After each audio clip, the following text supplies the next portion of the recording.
Hello everyone, welcome back to my channel and today we will see various features of law. We will see the importance of law in our lives or in our country, how it is helpful to run a country today, to have a peaceful society and to maintain law and order. So today we will see the various features of law and I'm covering the Your Laws and Your Right book and the topic of that book. So I hope you will find all the videos and on this platform and I will be helpful in reducing your doubts about various topics. So let's begin. Following are the features of law. So features of law होते क्या है? Laws की जो विशेषताएं हैं वो क्या क्या है? The state always perform the duty according to law. तो हमारे कंट्रीज के अंदर जो कॉन्स्टिट्यूशन है उसमें स्पेसिफिकली मेंशन है कि जो स्टेट है जो जो हम पर रूल कर रहे हैं वो लॉ के हिसाब से ही अपना काम करेंगी। कोई भी काम वो लॉज के अगेंस्ट जाकर नहीं करेगी, कॉन्स्टिट्यूशन के अगेंस्ट जाकर नहीं करेंगे। अगर वो ऐसा करेंगे तो state are also punishable and state are come under the purview of the law. तो लॉ के अंदर ही स्टेट भी आते हैं। अगर स्टेट लॉ से ऊपर जाने की कोशिश करेगी तो maybe state will not recognise that thing. Laws are made and enforce by the government of the state. जो लॉज होते हैं ना वो बेसिकली गवर्नमेंट के द्वारा बनाए जाते हैं और इन्फोर्स किए जाते हैं। बट जो बट गवर्नमेंट खुद है वो खुद उस लॉज के अंदर आएंगे, वो खुद उस लॉ को फॉलो करेंगे। लॉ गवर्नमेंट बना सकते हैं लेजिस्लेचर के अंदर और उसको इन्फोर्स भी कर सकते हैं, लेकिन लॉ उस लॉज के अंदर खुद गवर्नमेंट भी आएंगे। ऐसा नहीं है कि बनाने वाले उस लॉज के अंदर नहीं आएंगे। And second thing is that अगर वो कोई लॉज बना रहे हैं तो वो कॉन्स्टिट्यूशन के अगेंस्ट नहीं होने चाहिए। जो कॉन्स्टिट्यूशन के अंदर पहले से जो लॉज हैं, जो फंडामेंटल राइट्स हैं, उसको वायलेट नहीं करने चाहिए। तभी जाकर वो लॉ लॉ जो है वो सैंक्शनड किए जाएंगे और वो लॉ एक को अथॉरिटी मिलेगा। Otherwise court have the power of judicial review. वो उस लॉज को डिस्कार्ड कर सकते हैं अगर वो कॉन्स्टिट्यूशन के अगेंस्ट जाता है। तो legally law is a command of the sovereign nation.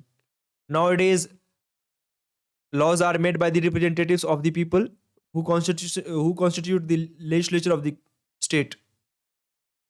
तो लॉज जो है ना वो सॉवरेन नेशन का laws is command of sovereign nation.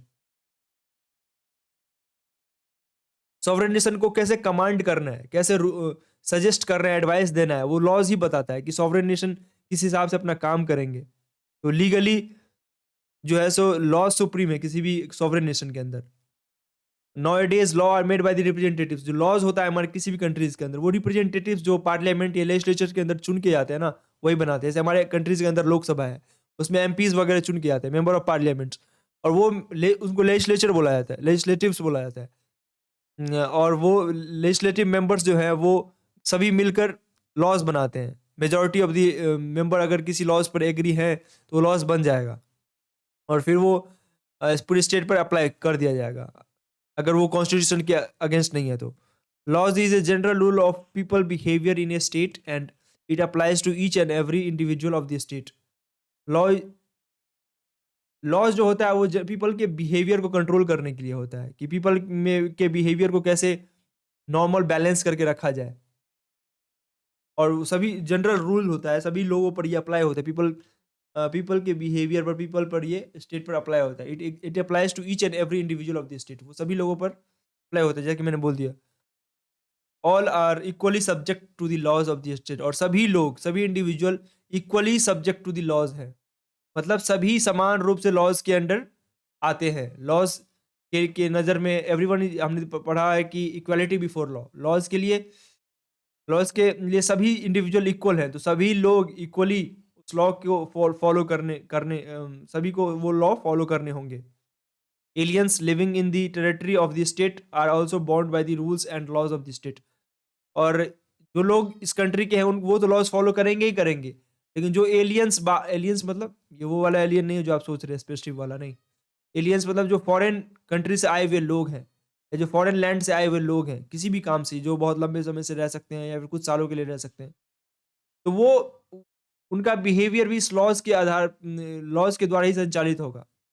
मतलब वो भी इस लॉ उनको भी इस लॉज़ को जिस कंट्री में लॉज़ हैं उसको फ़ॉलो करने होंगे। रूल्स एंड लॉज़ हैं, वो फ़ॉलो करने होंगे उन्हें, ठीक है?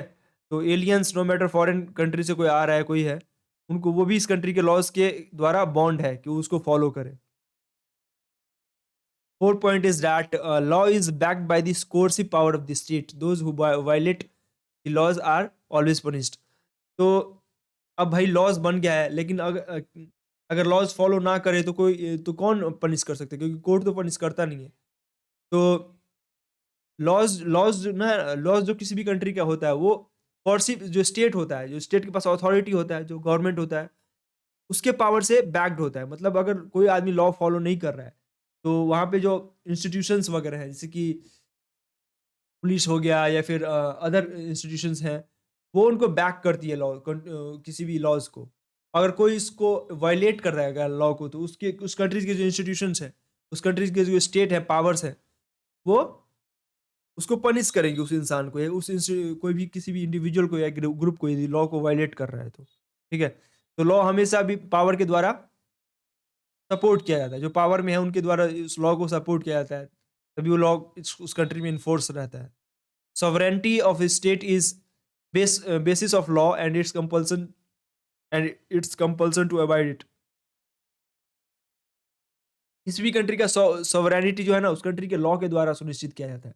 आपने देखा होगा कि हमने हमारे प्रियम्बल में लिखा हुआ है कि we are democratic republic socialist और इस तरह की बातें लिखी हुई हैं। तो we are sovereign nation, India is a sovereign nation, जो प्रियम्बल के अंदर भी लिखा हुआ है। तो वो बेसिकली लॉज के द्वारा है उसको, मतलब स्थापित किया गया है कि भाई कानून इस बात को मानती है कि इंडिया एक सॉवरेन नेशन है, और इस बात को पूरे इंडिया की जो पूरी होल पॉपुलेशन है उसको सपोर्ट भी कर रही है।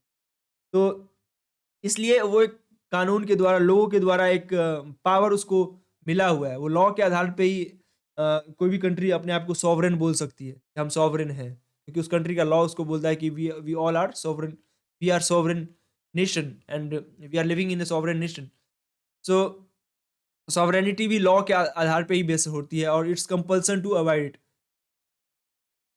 और जो सॉवरेनिटी जो है वो कंपल्सन है, उसको अवॉइड भी करना पड़ेगा लॉज को। अगर कोई कंट्री लॉज को अवॉइड नहीं करती है, अगर मान लो कोई कल के डेट में कोई स्टेट बनता है, कोई ऐसी गवर्नमेंट बनती है जो लॉ के द्वारा नहीं बनी हुई है, मतलब वो मान लो मिलिटरली रूल कर रहा है, तो वो लॉ के द्वारा नहीं स्थापित हुआ है। लॉ में ऐसा कहीं नहीं लिखा हुआ है कि मिलिट्री रूल हो सकता है, तो वो सॉवरेन नहीं रह जाएगी फिर। वो उस हिसाब से सॉवरेन डेमोक्रेटिक कंट्री नहीं रह जाएगी जैसे वो पहले थी, राइट? सो बेसिकली कोई भी कंट्री सॉवरेन तभी तक है जब तक कि वो उस कंट्री के रूल ऑफ लॉ के हिसाब से चल रही है। अगर वो उस कंट्री के रूल ऑफ लॉ को वायलेट करती है, जो कि एक कॉन्सेंसस है लोगों के द्वारा, तो फिर वो सॉवरेन नहीं रह जाती है। Law creates binding and authoritative values और decisions.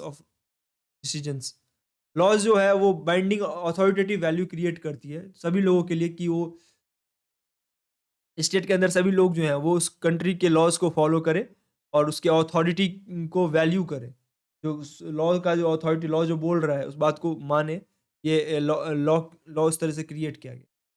The purpose of law is to provide peace, protection and security of the people. Law actually हम बनाते क्यों हैं? क्या जरूरत है? बिना लॉ के भी तो हम रह सकते हैं, हम वैसे जो चाहे कर लें, जो सभी आपस में आप खुद से ही सब लॉ, मतलब पहले के टाइम पे होता था पंचायत वगैरह, उसी में रूल मतलब बता दिया जाता था कि क्या सही है क्या गलत है, किसको क्या करना चाहिए, वही कर लेते हैं ना। लॉ की क्या जरूरत है? लॉ की जरूरत इसलिए है ताकि हम अ, यहाँ पर पीस बनी रहे, प्रोटेक्शन रहे एंड सिक्योरिटी है लोगों को। पहले के टाइम पे भी होते थे वो सब पंचायत वगैरह में, लेकिन वहाँ पर पंचायत के अंदर इक्वालिटी नहीं था। इक्वालिटी जो है वो लोगों के बीच में नहीं थी, तो उनको प्रोटेक्शन, सभी लोगों को प्रोटेक्शन नहीं मिल पाता था, सभी लोगों को सिक्योरिटी नहीं मिल पाता था। एक खास लोगों को, एक खास तबके के लोगों को ज़्यादा सिक्योरिटी मिलता था, किसी को कम मिलता था। तो इसलिए वो एक डेमोक्रेटिक नहीं रह जाता है। इसलिए हमें लॉ की जरूरत पड़ती है ताकि जो पीस प्रोवाइड करे, प्रोटेक्शन दे सभी इंडिविजुअल को, और सिक्योरिटी प्रोवाइड करे सभी को। मतलब पीस, प्रोटेक्शन एंड सिक्योरिटी सभी के लिए होना चाहिए, इसलिए लॉ जरूरत है। इंडिया ऐसे कंट्री के लिए भी और भी खास हो जाता है, जहाँ पर सभी को, बहुत सारे ऐसे मार्जिनलाइज्ड ग्रुप हैं जिसको जिनको पीस, प्रोटेक्शन और सिक्योरिटी से दूर करके रखा जाता है। इसलिए ये सबको सुनिश्चित करने के लिए लॉ की ज़रूरत पड़ती है। All it has to provide the protection of right and freedom to the people. और जो पूरा लॉज़ का जो पूरा इंटेंशन है या फिर जो मोटिव है, वो लोगों के प्रोटेक्शन ऑफ राइट, मतलब राइट को प्रोटेक्ट करने के लिए और लोगों के आज़ादी को बरकरार रखने के लिए बनाया गया है, ताकि सभी लोग पीसफुली रह सकें। Rule of law, equality before law and equal protection of law for all without any discrimination has recognised the salient feature of the modern legal system and democratic state. जो ये 3 कॉन्सेप्ट है ना, rule of law, कि कोई भी country rule law के हिसाब से चलेगी। इक्वालिटी बिफोर लॉ, उस कंट्रीज के अंदर सभी लोग समान हैं और स्टेट सभी लोगों को समान तरीके से ट्रीट करेगी। And equal protection of law, और सभी लोगों को लॉ का जो है सो समान प्रोटेक्शन मिलेगा without any discrimination. Has recognised as the salient. ये डेमोक्रेटिक सोसाइटी का और लीगल सिस्टम का सैलिएंट प्रमुख विशेषताएं हैं, प्रमुख फीचर्स, इंपॉर्टेंट फीचर्स हैं इसके, कि भाई रूल ऑफ लॉ के अंदर जो है ना, लीगल सिस्टम के अंदर रूल ऑफ लॉ होने चाहिए, इक्वालिटी बिफोर लॉ होनी चाहिए, मतलब सभी को समान रूप से ट्रीट करना चाहिए, और इक्वल प्रोटेक्शन ऑफ लॉ होना चाहिए सभी को विदाउट एनी डिस्क्रिमिनेशन। सभी को लॉ, अगर कोई आदमी कल के डेट में अरेस्ट कर लिया जाता है तो उसको प्रोटेक्शन होना चाहिए लॉ का, कि वो अपने आप को डिफेंड कर सके, अपने आप को बचा सके। या फिर कोई किसी को मार देता है तो अपने आप को उसको आदमी को पनिश करने के लिए वो लॉ लॉ के पास जब वो जाए तो लॉ उसको फिर जब वो लॉ लॉ उसको फिर सही तरीके से न्याय दे उसके केस में, राइट। तो लोग यही चाहते हैं कि लॉ सभी के लिए इक्वल हो। Any dispute among the people should be settled by the court and it is court duty to interpret and apply law on the state. कोई भी डिस्प्यूट होगा किसी भी दो लोगों के बीच में, तो वो दो लोग कहाँ जाएंगे?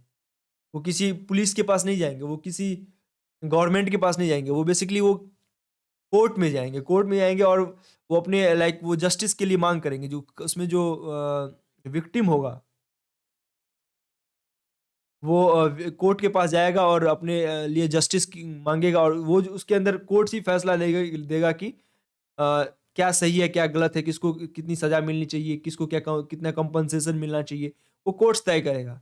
और फिर it is duty of the court to interpret and applies law. और फिर कोर्ट इसमें फैसला देगा, इंटरप्रेट भी करेगा कि इस कानून के हिसाब से इसको ये सज़ा मिलती है, और लॉ को जो है अप्लाई करेगा कि इस लॉ के हिसाब से इस इंसान को फांसी की सज़ा या फिर 7 साल की उम्र कैद या फिर जो भी है, जो भी लॉ है, कंपनसेशन मिलना होगा वो भी मिलेगा।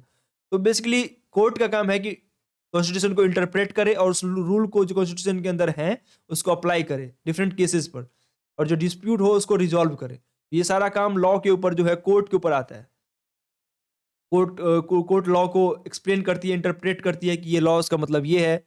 वो कई केसेस में जो उसकी रूलिंग्स होती है उसको लॉज की तरह ट्रीट किया जाता है। हायर और सुप्रीम कोर्ट का जो रूलिंग्स है, जो इंटरप्रिटेशन है, उसको यूज किया जाता है अगले सभी केसेस के अंदर। तो ये सब है। तो ये सब विशेषताएं थी रूल ऑफ लॉ की। आई होप कि आप लोग समझ चुके होंगे, और if you did please like, suggest me if you have anything to say, and please subscribe this channel. And इस तरह की बहुत सारी और भी वीडियोस हैं जो हमने रूल ऑफ लॉ और उससे रिलेटेड मैंने बनाई हुई है, और आप इस चैनल पर जाकर विजिट भी कर सकते हैं।